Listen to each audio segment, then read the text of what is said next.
CBI మాజీ joint director లక్ష్మీనారాయణకు YS Sharmila return gift ఇచ్చారా? వైఎస్ షర్మిల ఇచ్చినటువంటి రిటర్న్ గిఫ్ట్తో జేడీ లక్ష్మీనారాయణ ఇప్పుడు లబోదిబోం అంటున్నారా అంటే అవుననే సమాధానం ఇస్తున్నారు కొంతమంది రాజకీయ విశ్లేషకులు.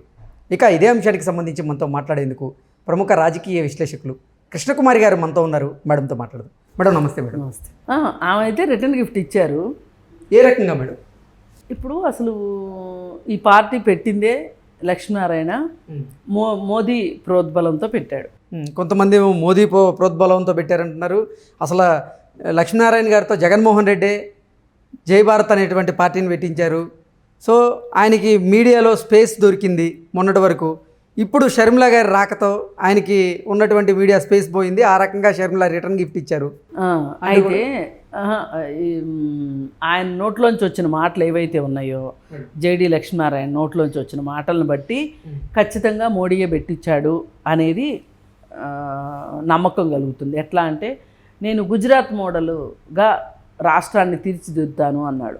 ఓకే. అసలు గుజరాత్ మోడలు అనే ఒక పదం మోడీది. ఆయన ఏమంటారు, ఆయనే దానికి ఐకాన్. ఓకే.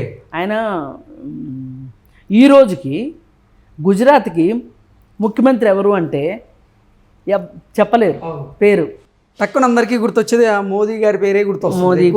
మోదీ పేరే గుర్తొస్తుంది. ఎవరో అనుక్షణం రాజకీయాల్లో మునిగి తెలియని అలాంటి వాళ్ళకి ఆనంద్ బెన్ జోషి అని చెప్పి ఎవరెవరో ఉన్నారు అని చెప్పి అనిపిస్తుంది. కానీ ఏది ఏమైనా ఆయన ఒక చెరగని ముద్ర వేసుకున్నాడు. అది గుజరాత్ అల్లల ద్వారా కావచ్చు, లేకపోతే గుజరాత్ నుంచి ముఖ్యమంత్రిగా ప్రధానమంత్రిగా ఆయన ప్రస్థానం మొదలైన దానివల్ల కావచ్చు, ఏదైనా కానీ గుజరాత్ మోడల్ అనేది ఆయన పేటెంట్ మోడీ గారిది. మరి ఆ మాట ఈయన నోట్లో నుంచి వచ్చింది అంటే ఆయన ప్రభావం ఎంత లేకపోతే చెప్పకనే చెప్తాడు. ఆయన మోడీ గారే పెట్టించాడు అక్కడ. ఎందుకంటే ఒకవేళ ఏదైనా పరిస్థితుల్లో పవన్ కళ్యాణ్ 4 సీట్లకు కక్కుర్తిపడి తోక జాడిస్తాడేమో, వెళ్ళి తెలుగుదేశంతో కలుస్తాడేమో, అక్కడ చంద్రబాబు నాయుడికి గండి కొట్టాలి అంటే గనక, ఓట్లను చీల్చాలి అంటే గనక, ఇలాంటి జేడీ లక్ష్మీనారాయణ లాంటి వాడు ఏది అవునన్నా కాదన్నా ఎంతో కొంత ఒక మేధావిగాను, ఆయన ఫెయిల్యూర్ పొలిటీషియన్ కావచ్చు, అయినప్పటికీ కూడా అతనితో పెట్టించిన కారణం ఏంటి అంటే ప్రభుత్వ వ్యతిరేక ఓటుని ఆయన చీల్చగలడు అనే నమ్మకంతో తెలుగుదేశానికి పడకోకుండా లక్ష్మీనారాయణ చీల్చాలి. ఇప్పుడు ఎట్లా ఉందంటే, మోడీ మనం ఇవాళ మాట్లాడేది 10 రోజుల ముందు ఆలోచన వస్తుంది మోడీకి. అంత ముందు ఉంటాడు ఈ రాజకీయ చతురత విషయంలో. అంటే ఎవరిని తన వైపు పెట్టుకోవాలి, ఎవరిని తన వైపు నుంచి చెయ్యి జార విడిచాలి అనే దాని మీద అతనికి ఒక ప్రత్యేకమైన నైపుణ్యం ఉంది మోడీకి. రాజకీయ చాణక్యులు అంటారు. నైపుణ్యం ఉంది. ఆ రాజకీయ నైపుణ్యంతో ఏం చేశాడు, ఇప్పుడు చంద్రబాబు నాయుడిని మాతో పొత్తుకుంటావా ఉండవా అని అడుగుతున్నాడు. బలవంతపు బ్రాహ్మణార్థమే అది. బలవంతంగా పొత్తుకు అడుగుతున్నాడు. ఎందుకు? ఇక్కడ పాగా వెయ్యాలి. ఆంధ్రప్రదేశ్లో కనీసంలో ఒక 2 ఎమ్మెల్యే సీట్లు, ఒక ఎంపీ సీటు అడగొచ్చు. రేపొద్దున చంద్రబాబు నాయుడు గెలిచిన తర్వాత చేతులెత్తడానికి ఎంపీలు పనికొస్తారనే ఉద్దేశం. ఇప్పుడు జగన్మోహన్ రెడ్డికి పలుకుబడి తగ్గిపోతుంది అని మోడీకి అర్థమైంది. అర్థమైన తర్వాత ఇప్పుడు నేను ఛాన్స్ తీసుకుంటే ఎవరితో తీసుకోవాలి? ఇంకా గెలిచేది ఎవరు? చంద్రబాబు నాయుడు. ఆ గెలిచేవాడిని నా చంకలోనే పెట్టుకుని నా ద్వారానే గెలిచాడు అని ప్రొజెక్ట్ చేయించుకుని రేపొద్దున చేతులు ఎత్తించుకోవాలి. ఇది మోడీ ఉద్దేశం. అయితే ఇప్పుడు ఒకవేళ చంద్రబాబు నాయుడు మాట వినలేదనుకోండి, జగన్మోహన్ రెడ్డి అయితే చచ్చినట్టు మాట వింటాడుగా. ఇదైతే ఫర్ ష్యూర్ కదా. ఎందుకంటే ఆయన కేసులు, ఆయన భాగోతాలకు సంబంధించి ఆయన వింటాడు. అందుకని వింటే చంద్రబాబు మాట వినాలి, లేదంటే జగన్మోహన్ రెడ్డిని గెలిపించాలి. అది ఆయన స్ట్రాటజీ. అంతేగాని పొత్తు లేకోకుండా చంద్రబాబు నాయుడు గెలిస్తే రేపొద్దున ఒక 15 సీట్లు వచ్చినాయి అనుకోండి చంద్రబాబు నాయుడికి, ఎంపీ సీట్లు 15 సీట్లు ఇండియా కూటమిలో ఉన్నాడు అనుకోండి, అతను అటు వెళ్ళిపోతాయి కదా. అందుకోసం ఏంటి అంటే చంద్రబాబు నాయుడు గెలిచినా ఇష్టమే ఆయనకి, జగన్మోహన్ రెడ్డి గెలిచినా ఇష్టమే. కానీ తన ద్వారా జరిగితే గనక చంద్రబాబు నాయుడు చేతులు ఎత్తుతాడు. ఒకవేళ చంద్రబాబు నాయుడు కూడా కొరకరాని కొయ్యిలాగా తయారైతే జగన్మోహన్ రెడ్డే గెలవాలి. ఓకే, జగన్మోహన్ రెడ్డి గెలవాలి అంటే ఏం చేయాలి? టీడీపీకి ఓటింగ్ శాతం తగ్గాలి, ప్రభుత్వ వ్యతిరేక ఓటుని చీల్చకూడదు. అది వేరే వాళ్ళకు కూడా చీలింది అనుకోండి.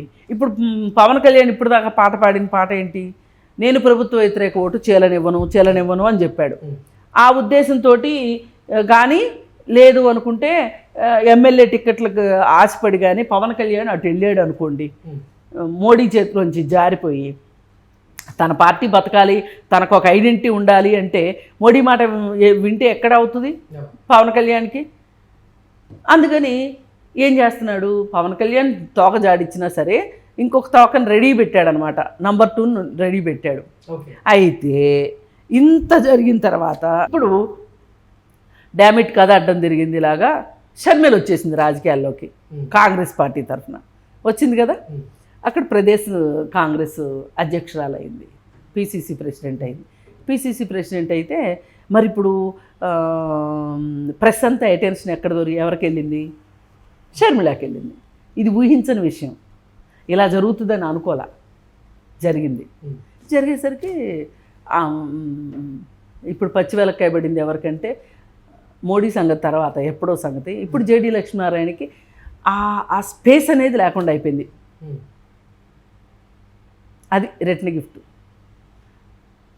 ఇప్పుడు మోడీ పెట్టించాడు, మోడీ పెట్టిస్తే జగన్కి పనికొచ్చేలాగా పెట్టాడు, జగన్కు ఉపయోగపడేలాగా పెట్టాడు. అంటే జగన్ గెలవకూడదు కదా మరి. అంటే ఇప్పుడు షర్మిల గారు ఇటు జగన్మోహన్ రెడ్డికి రిటర్న్ గిఫ్ట్ ఇచ్చినట్లే జేడీ లక్ష్మీనారాయణ కూడా రిటర్న్ గిఫ్ట్ ఇచ్చినట్టే కదా మేడం? ఖచ్చితంగా ఇద్దరికి రిటర్న్ గిఫ్ట్ ఇచ్చినట్టే. అసలు ఇంత ప్రమాదం ఊహించితే కనుక జగన్మోహన్ రెడ్డి ముందే సర్దుకునేవాడేమో. కానీ కొన్ని విషయాలు మూర్ఖుడు కదా. ఇప్పుడు అంగన్వాడీ వర్కర్స్ని ఏం చేశాడు? ఆఖరికి వాళ్ళకి ఆకాశంలో చుక్కలు చూపించి ఏదో వాళ్ళకి మొహం ఇన్నాళ్ళు కష్టపడ్డాము, సమ్మె చేశాము అని వాళ్ళకి మరీ తలదించుకునేలాగా కాకుండా ఏదో ఒకటి చేశాడు. ఈ చేసేదేదో ఇంకాస్త కలిపి ముందే చేశాడు అనుకోండి, వాళ్ళకి కోపం లేకుండా ఉంటుందా? ఇప్పుడు ఇంత ఏడిపిచ్చా ఇచ్చేది. ఇప్పుడు సమ్మె విరమించారుగా, ఇదేదో ముందే చేస్తే అయిపోయేదిగా, సాలిడ్గా వాళ్ళ ఓట్లు వచ్చాయిగా. మూర్ఖుడు. అయితే ఈ పరిస్థితుల్లో ఎవరికి రిటర్న్ గిఫ్ట్లు ఇచ్చినా అక్కడ మనం ఆంధ్రప్రదేశ్లో కోరుకుంటుంది, మనం ఒక 4 సమస్యల గురించి మనం ఎప్పుడు వీడియోల్లో మాట్లాడుకుంటాం ఇంటర్వ్యూల్లో. ఒకటి రాజధాని, అది కూడా షర్మిల కట్టుబడి ఉండాలి. ఆ రాజధానికి కూడా కట్టుబడినట్లే మాట్లాడుతుంది. ఈ రాష్ట్రానికి రాజధానులు అన్నారు, ఒక రాజధాని కూడా సరిగా లేదు అని మాట్లాడుతుంది. వైజాగ్ స్టీల్ ప్లాంట్ గురించి మాట్లాడుతుంది. ఇంకా పోలవరం టాపిక్ ఎత్తినట్లేదు మరి నేను విన్నంతలో. ఆమె ప్రాజెక్టులు కూడా అసలు ఒకటి కూడా పూర్తి కాలేదని చెప్తుంది, పరిశ్రమలు రాలేదని చెప్తుంది, రోడ్లు సరిగా లేవని చెప్తుంది. ఇప్పుడు అసలు కనీసం చంద్రబాబు నాయుడు మాట్లాడుతుంటే ఎన్నాళ్ళు వీడికి సమాధానం చెప్పేది అన్నట్లుగా ఉన్న దున్నపోతు మీద వానబడినట్లున్న వైసీపీ వాళ్ళు ఇప్పుడు కనీసం నోరెత్తి నీకు అభివృద్ధి కావాలా చూపిస్తాం రా అని కనీసం ఛాలెంజ్లోకి వచ్చారు అంటే అసలు మమ్మల్ని కదిలిచ్చే వాళ్ళు లేరు అనే ఒక ధీమాతో ఉన్న వైసీపీ పార్టీకి ఇవాళ షర్మిల చెక్ పెట్టగలిగిందంటే ఇది అసలు రిటర్న్ గిఫ్ట్. జేడీ లక్ష్మీనారాయణకి రిటర్న్ గిఫ్ట్ కన్నా జగన్మోహన్ రెడ్డికి ఇచ్చిన రిటర్న్ గిఫ్టే బాగుంది.